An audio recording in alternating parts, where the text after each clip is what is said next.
Good Wednesday morning, and welcome to Ice Age TV, the internal combustion engine age YouTube channel that talks about the cars and trucks and SUVs and the dogs, motorcycles. Good morning there. Thanks for tuning in my channel this morning. Any bitch new, appreciate you giving me a chance to talk and listen to my views. My puppies over here, and wow, what a beautiful Wednesday morning. Warm. I'm out doing a job today, so it's gonna be hot and sweaty and thirsty. Yeah, the temperature is back a little bit, and just that sun. It's gonna be a hot day, but beautiful. It's just a beautiful time of year. We really are just around the corner from the fall. Just hard to believe it. The summer is coming to an end. Wow, look at the pond. Look at that pond. That's so cool, or what? Come on, puppies. Just really neat. Wow, what a week, what a day, what a project. There's the lightning. Parking that today. The Mojave will be on the job today. The Mojave, the Jeep Mojave, working on that today. I've been driving the heck out of that Lightning. It's a great truck. Come on, Pops, let's go. Come on, let's go. Get in the barn. Get in the barn. Come on, let's go. Come on. Come on, Pops. Come on, Ginger. Come on. Yeah, the Bronco just rarely do I get to drive that Bronco. Too many projects. Just so much going on in my business and life. And come on, Pops, let's go. So the Jeep Mojave will be the tool of the day. You know what I can think of myself yesterday was the public pay telephone. That's kind of really where I came from as far as really being my own business and a really successful business. Pay phones. And I thought to myself, talking. Boy, how many people haven't used those? I mean, the kids, younger generation, they don't even know what that thing is right there. Let me get the dogs here all rounded up. Yeah, I got the Jeep Mojave all set up with the tools and everything. And wow, haven't had a chance yet to ride the Harley. Just too busy. So yeah, so I got to think to myself, a public pay telephone. What person of the younger age knows what that thing is? Have I even ever used one? Where are they? Are they still even around, right? The Mojave. So I have to think to myself this morning, hey, what about the talking conversations? Are we at the highest level? Oh, hey, so I got a little smarter yesterday. I put the dog cover on my Lightning, even though the dog tore this thing up, but it's better than eating the seats. Yikes. So out the talking.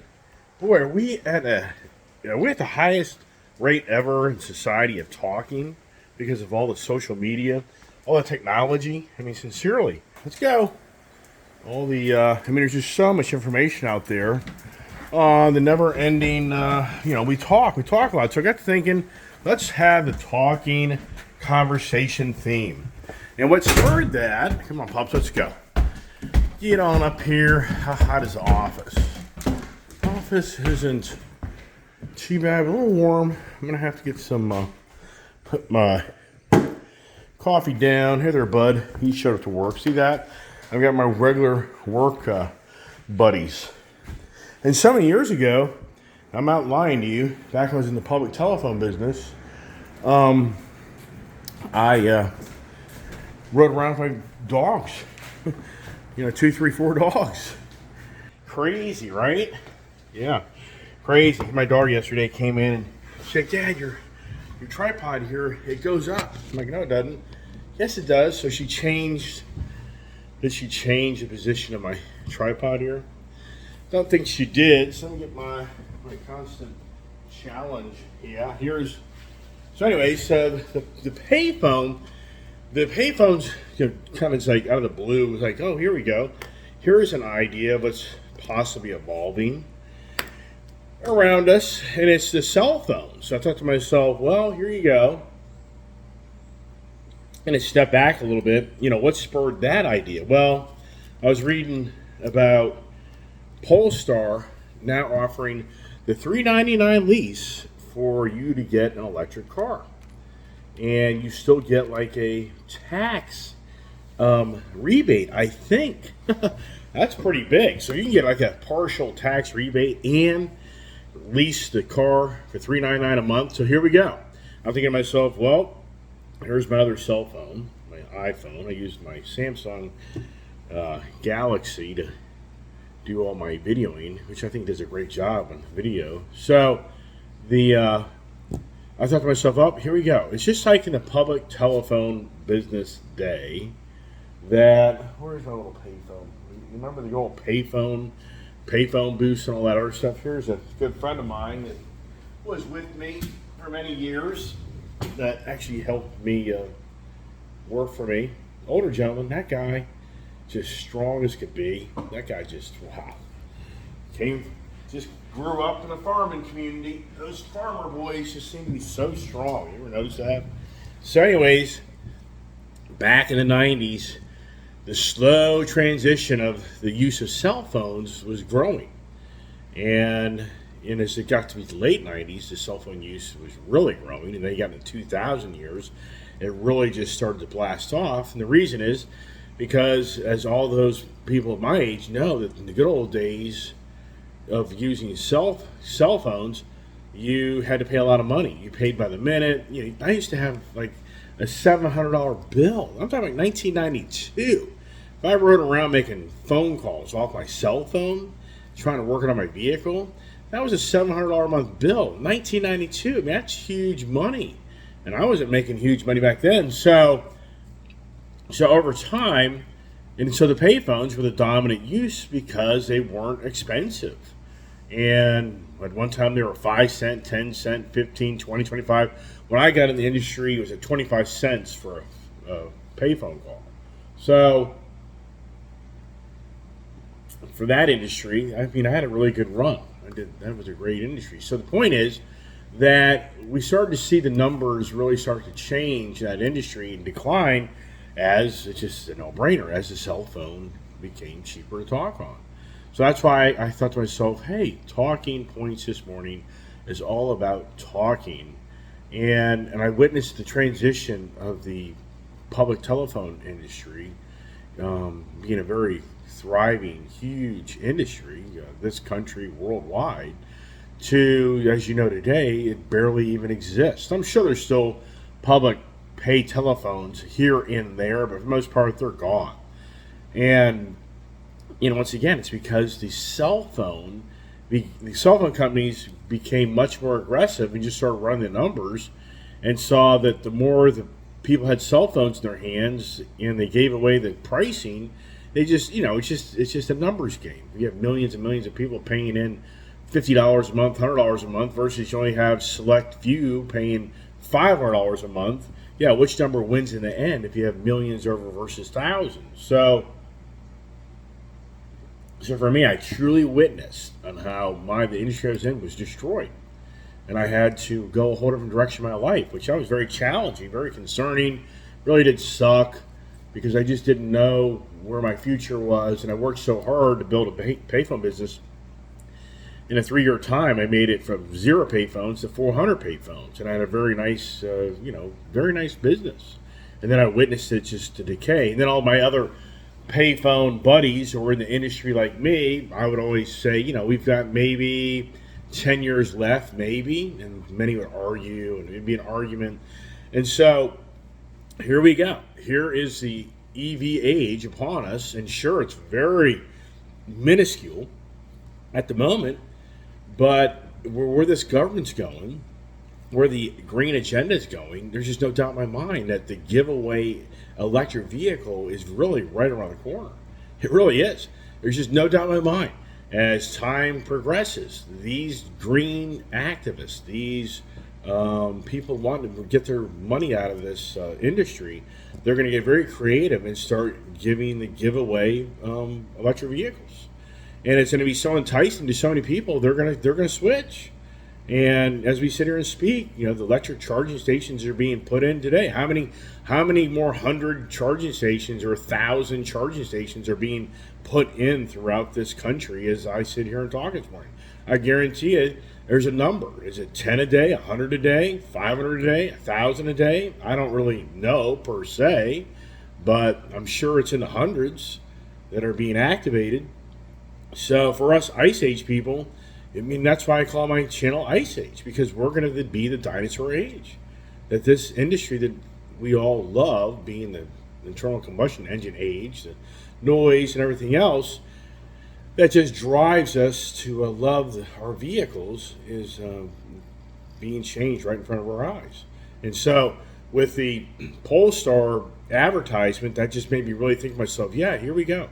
The giveaway lease deals to entice people to change their mode of transportation is going to be more prevalent than ever. When does Ford start just giving away their Mustang Mach-E's and their Lightnings just to start getting them out in the marketplace, just to take the losses, because they're not getting the people to buy them like they want, so they go to the lease. This is what happened to the Dodge Hellcat. Does anyone remember this ball game? No, people would not believe this story right now, but you go back to 2014, the announcement of the Dodge Hellcat. 2015-16, people are bitching about how they can't get the frickin' car. They're writing the Obama administration. They're getting government to, borderline go after Dodge because they can't get their car fast enough, and people are pissed. So Dodge ramps up the production where they buy into the hype and they overproduce too many Hellcats. And where's all people crying the blues to get the Hellcat? Yeah, just people, it's the old talk.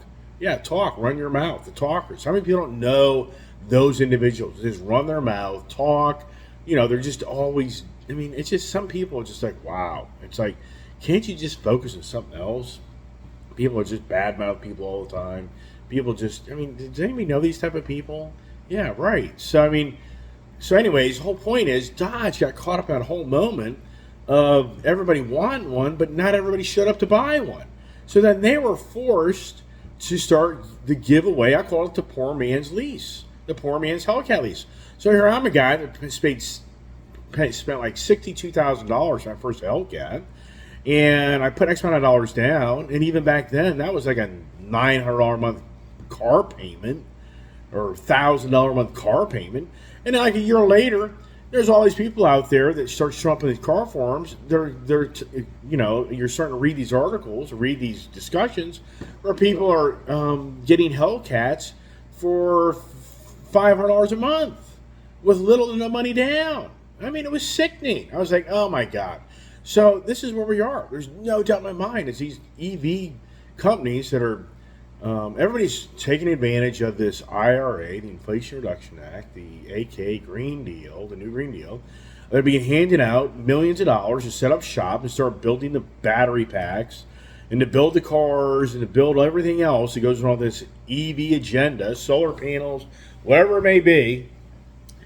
Semiconductors, because we need so many semiconductor chips to build and operate these electric vehicles and so forth, so on.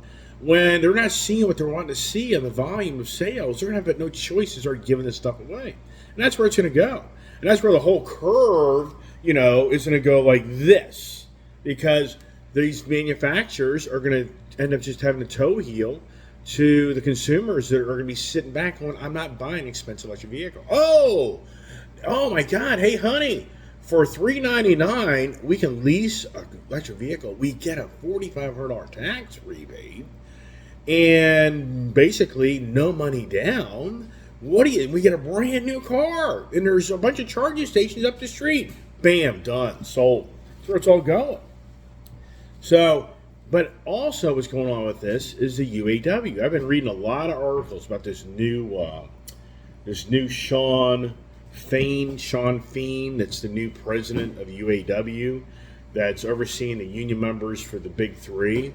And so they're at like a September 14th deadline of their existing contract to end. And so I've read in depth. It is so to me borderline confusing, because this is the union's position. And then there's a whole podcast of a different president, different union up here in the Northeast that's for other unions, but they're part of the UAW conglomerate for the building the cars. You got all types of unions. I'm sure people understand that. So on the auto side, this guy Sean Fain is the president of that division. He just got elected. And so, but on this podcast, they go into a little bit more depth. These are other individuals, other unions. And they're just talking about the unfairness of the Big Three that are making too much money. They're making too much money. Their position is they saved the auto recession back in 2009, 10, 11, 12, when the big autos had to be bailed out by the government and the union toe-heeled to a lower, basically their position is they worked for very low monies to help the auto industry not go broke. But now their position is, since they did that, their payback time is now. But this is where it's so confusing. The union president claims that their union workers are getting paid anywhere from $16 to like $35 an hour. And it's on a tiered process, which a lot of union members hate that stuff on its seniority and all this other stuff. But the whole point is their position is they're way underpaid for $16 to $18 an hour. Their average state goes from state to state. But at these union workers in their book, or if you look it up, they're making anywhere from $40,000 to $50,000 a year as a union auto worker. Now, you go to the big three side, Stellantis, and this guy Carlos Tavares, and Barrera, and Jim Farley, and their position is these union workers are costing them anywhere from $65 to $100 an hour with their paid vacations, their benefits, their health care, their missed, their sick time. So that's what you say to yourself. It's like, wow. How does the big three come to a number where their number is triple? It's basically on the highest end double, and the lowest end quadruple plus of what these union members are saying they actually get paid to work on the auto assembly line. So it's very, to me, it's like, is anybody okay? So the UAW's position is these guys make pennies on the dollar. The big three executives are saying this is misled information because these guys have incredible compensation packages, retirement packages, blah, blah, blah, health packages, absentee packages, strike packages. These guys are, if they're in their books, they're being paid anywhere, close to $100 an hour and over $100 an hour.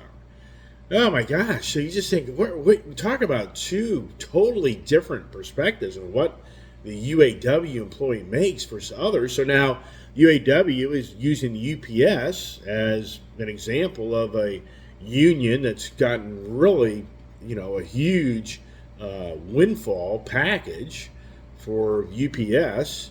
But that's what's interesting about UPS. That's a company that has stock values. Does the UAW have stock values? I don't even know. I'm not sure. Is that a publicly traded company? How could it be? I don't know how that could. It's not like an asset there. You're talking about.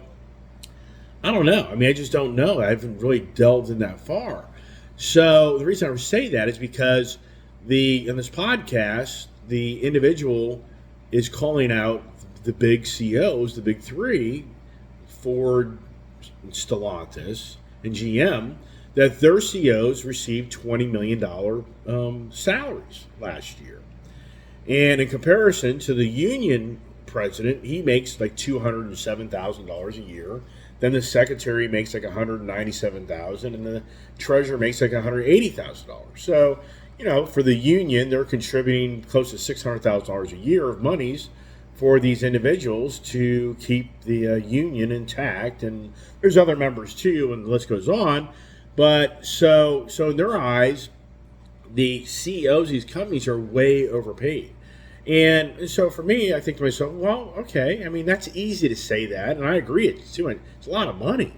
But these are stock companies. These are companies that like Elon Musk. You're talking about anybody makes way too much money. I mean, how much money has Elon Musk made off all these stock options? So I think, I don't know if that's being presented, totally accurately. But then it goes back to the same old pitch: is these talented individuals who can run major companies, the size of these automotive companies, if they're not doing that, they're somewhere else doing something else. They still making the big money? I don't know. I mean, but that's the union's position: is what are you guys going to do without us? So it's very interesting in the talking points of the talk. We're now into big time talking conversations with the big three, and then it goes to the pandemic. The conversation for the union workers say, well, we were deemed as essential employees.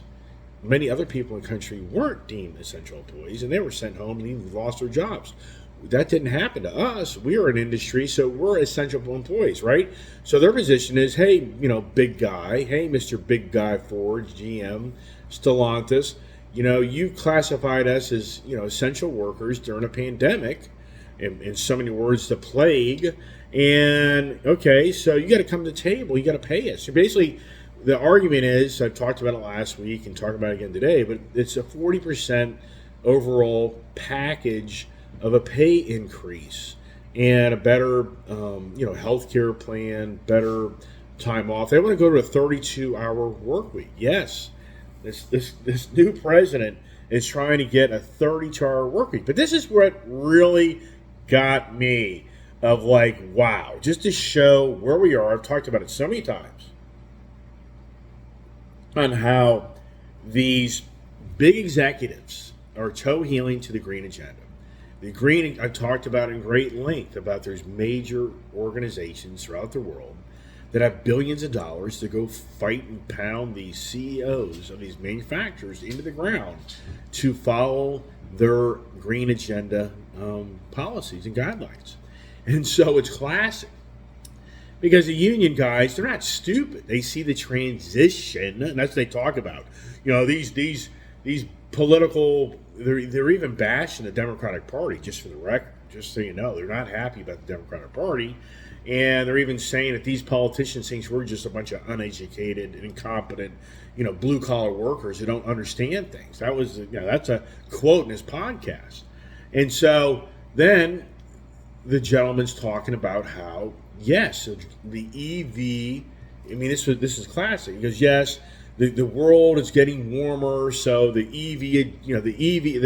conversion of EV vehicles has to happen. We understand that, and that's what's going to happen. And they understand that with that, it's going to probably come the loss of jobs, which they don't want to hear. And so it's kind of like, wait a second. You're here fighting for your union members. You now just acknowledge that the green agenda is accurate, that the whole problem in this world is these ICE vehicles, that your union, that's their career and job. And now you're toe healing to that since the world's getting warmer, they better convert all these ICE cars to electric cars. But in that conversion, there's probably going to be a lot of jobs eliminated from what you don't need people to do anymore because it's a whole different platform of a vehicle. And you're sitting here fighting for your union members? I'm thinking, oh my God, dude. You just lost me. If I'm a union member, you just lost me as being a leader. It's like, when you're not down there pounding your fist that this EV agenda is just the biggest unknown agenda that's toe healing to select individuals, and you're sitting there pounding your fists at the woes and sorrows of your own people working on the assembly line, and you just now gave in to the green agenda, you're done. You're a leader. You have a lousy leader. Hey, dude, you're not a very good leader. You don't know what the hell how to negotiate. Here's Ford. Ford all of a sudden now is starting to say, we need to go to hybrids. Wow. Ford is starting to see the light. Jim Farley is starting to say, you know what? The hybrid model is a much better business model for our company. Has anybody heard this recently? Hello, Jim Farley. This is the Jim Farley. This guy, I don't understand. This guy is way overpaid. This guy makes up these policies and guidelines, and he caves to it, and it's a total failure 6 months later, and he changes a whole different direction. Oh my gosh. The talkers. How do these people talk themselves into these positions? I've talked about it so many times. The leaders of our country, in so many aspects, they're not leaders anymore. They're not. They're scared to step out of bounds from the others that are pushing such radical views and ideas. How's that a leader? How are you a leader if you just follow the crowd? Are you kidding me? Lead or get out of the way. And so for where we are today, with all this frickin' ideology, the green agenda, the ESG, economic, social government, all this stuff, And we just witnessed so many leaders in manufacturing and business and education and we know politics that are just toe healing to the hand me the money, make me feel good, and that's why I'll do what I got to do because I'm going to get paid to do what I got to do. Oh my gosh, it's just befuddling. If you try to listen to these leaders anymore of what the true message is, of what they're trying to get across, and really, I mean, to me, it's like Dodge, like this guy Carlos Tavares, to bring the Dodge Hornet. That's my daughter yesterday was actually asked about that vehicle. She really didn't even know what it is. I'm like, it's a RAV4. It's a Ford Escape. It's a Nissan Rogue. I mean, Dodge is playing up the Dodge Hornet. They're going to lose their whole base of customers. I mean, that's what you've been talking about. Should I keep my Dodge Challenger and Charger for another 6 months, another 8 months? There's no doubt in my mind next winter, when there's no longer any more Dodge Challengers or Chargers showing up at these dealerships, and their parking lots start to evaporate with the Challenger and Charger, Hellcats. We're talking about the V6 and the 5.7 Hemi and the 392. I'm talking about the Hellcats. I guarantee you the dealers are going to be out there scrambling to find people and have these cars sit in the garage that never get driven and want to pop them and make their nice chunk of money off of them. That's where it's all going. No doubt in my mind. It's going to happen. It doesn't matter if the economy's sucking wind or not. There will always be people with money. Look at the Mega Millions. Somebody yesterday just won $1.5 billion. Yeah, they'll net $800 million. 7 people won $1 million. It's incredible where we are in today's society with all these lottos, and it's not even really any major news anymore. Somebody wins $1 billion in a lotto, and it's just like, yeah, whatever, just another day in life. And it's incredible in how if you really step back between the Powerball and the Mega Millions, if you pay attention to those, people win the $1 million tickets a lot. So we have literally, you're not getting $1 million. You're going to probably get like $600,000, $640,000, whatever the tax number is on the money to take to be a payout. But the whole point is the amount of money that's floating around today's society. And here's the thing, the talking points, it's the never-ending talking points of these gloomer doomer YouTuber guys. It's every day. It's every day. It's over. It's supposed to be over 6 months ago. It was supposed to be over a year ago. The housing market was supposed to crash 6 months ago, wasn't it? I can't even keep track. I mean, so it's the talking points. The talking points is so many YouTubers is the car market. It's over. Oh, the latest from the local guys here, your Allied Alliance or something. I don't know. The YAA guy, his son. Now it's the used car market's in a shambles, but used car prices are going back up, which is like, it doesn't even make any sense. And I mean, so it's just, the talking. What's the talking point? What is the talking point is so many of these YouTubers that have the doom and gloom. It's another day, another story of talking about what's going to happen tomorrow, but it never plays out for tomorrow. Oh my gosh. This is just incredible. Where we're at today in society, that's what I was saying. Artificial intelligence. How many people are talking artificial intelligence this morning? Oh my gosh. What's being fed into this artificial intelligence? Right, and look at Elon Musk, X. So now Twitter is X. Yeah, it's X. I mean, it's officially X. On my phone now, it shows big X. When you go into that platform, it's an X. Everything's an X. Because Elon Musk wants everything to have everything X. Now Elon Musk is claiming the Cybertruck will be the best made truck ever. But it's taking him forever to build it. I mean, I hope so. I mean, the thing's 2 years late. The thing's hideous as all get out. The front of it, for you open up the front, there isn't much storage at all for it. I mean, who is excited about this Cybertruck? I mean, is somebody planning on going to Mars or the moon with that thing or something? I mean, really, sincerely. I mean, yeah, it's different. But I mean, sincerely, that's something that you think is cool?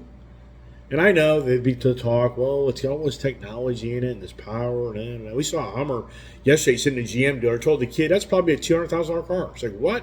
I'm like, it's probably $120, $112. They probably have 50 grand, 75 grand markup on it. I guarantee it. Has anybody seen any Hummers run around their backyard lately? So the talking points, right? The talking points. So, anyways, what drove that was: are we going to witness the transition of the cell phone industry, the payphone industry, the cell phone industry? In so many aspects, is going to be the ice age industry to the electric car industry. And what I mean by that is it's going to be the giveaway cars. And they're going to pay you for your ice vehicle. There's no doubt in my mind. Cash for ice. Yeah, the guy goes down with a bucket of ice and tries to get his money, right? But no, I mean, there's no doubt in my mind. As time progresses, the government will have no choice because the government is handing out money like never, ever, ever seen, ever in this country. This is the biggest industrialization, commercialization ever. Somebody prove me wrong. Somebody tell me I'm wrong. I'm telling you, from what I've read, what I've learned, we are in the biggest government subsidized control of the future of this country ever before.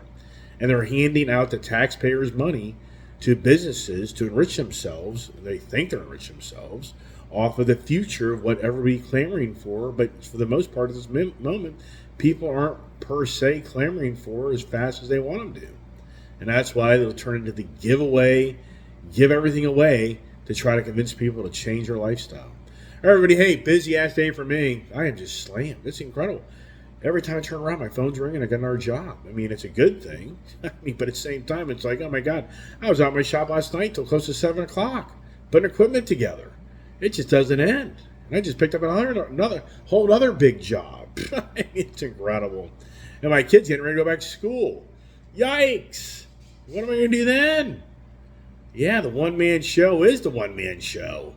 And I'll have a German Shepherd puppy sitting next to me that's eating my interior as I'm driving down the road. Wow. Hey, everybody, thanks for watching. God bless. Stay safe. Stay tuned. And when am I riding the Road Glide? I hope soon. But hey, with all the recalls already going on it, maybe I'll let it sit there and more recalls happen before I ride it.